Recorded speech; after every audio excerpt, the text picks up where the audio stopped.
আসসালামু আলাইকুম। চলেন আজকে একটা মজার বিষয় আপনাদের সাথে শেয়ার করি। এই যে সকাল 5:30টায় আমরা সবাই সারা রাত্র না ঘুমিয়ে যাচ্ছিলাম খুলনা ৭ রাস্তায় নাস্তা করতে। আর আমাদের সাথে ছিল আমাদের সুরভি আপু। এই যে আমাকে চিনছেন হয়তো সব ঢেকে ঢুকে, কারণ এত ঠান্ডা ছিল ভাইরে ভাই। আর ওই যে আমার ঢঙ্গি বোন মারিয়া।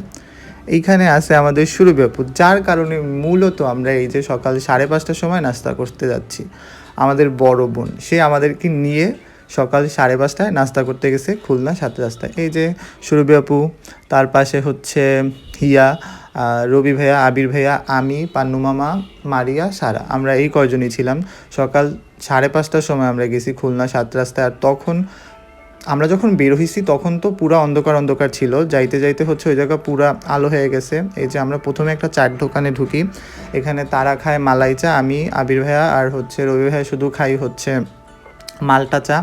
এই যে সুরভি আপুর সাথে আলোচনা করা হচ্ছে কি কি খাওয়া হবে আর কি কি খাবে। এই যে মারু আর সুরভি আপু এরা একটু রং ঢং করছে, সাথে পান্নু মামা আছে, ওই যে হিয়া, আর ওই সাইডে কারা যেন ঘুমাচ্ছিল, সারা তাদের খোঁজ খবর নিচ্ছিল আর কি। এই যে সেই মালটার চা।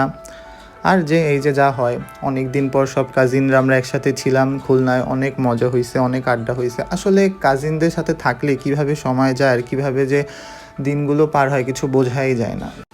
এরপর আমরা আবার নাস্তা করার জন্য পাশের হোটেলে যাই। সেখানে যাওয়ার পরও আমরা আলোচনা শুরু করি কে কী খাবে।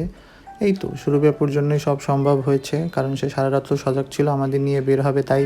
এরপর এরা খাওয়া দাওয়া শুরু করে, আর আমি, মারিয়া, আবির ভাইয়া, রবি ভাইয়া এরা দেখতেছিলাম, কারণ আমরা আবার সকালবেলা খাইতে পারি না।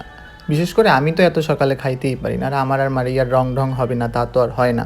এই যে রবিদার নেটওয়ার্ক। এরপর আমরা আমার খালার বাসায় চলে আসি।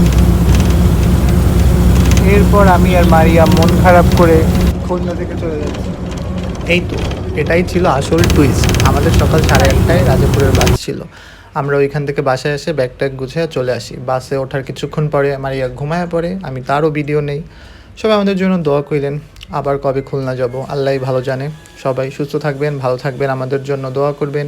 আর আমার ভিডিওগুলো এমনই, আমি যা ইচ্ছা তাই ভিডিও করি। যার ভালো লাগে সে দেখে, যার ভালো লাগে না সে দেখে না। যে যা বলার বলুক, আমার তো কিছু করার নাই ভাই। আমার ভালো লাগে, আমি টাকা আয় করার জন্য তার ভিডিও করি না, আমি আমার জন্য ভিডিও করি। কিছু বছর পরে আবার এগুলো আমি দেখে নিজেই মজা নিব। তাই আমার জন্য বেশি বেশি দোয়া করেন।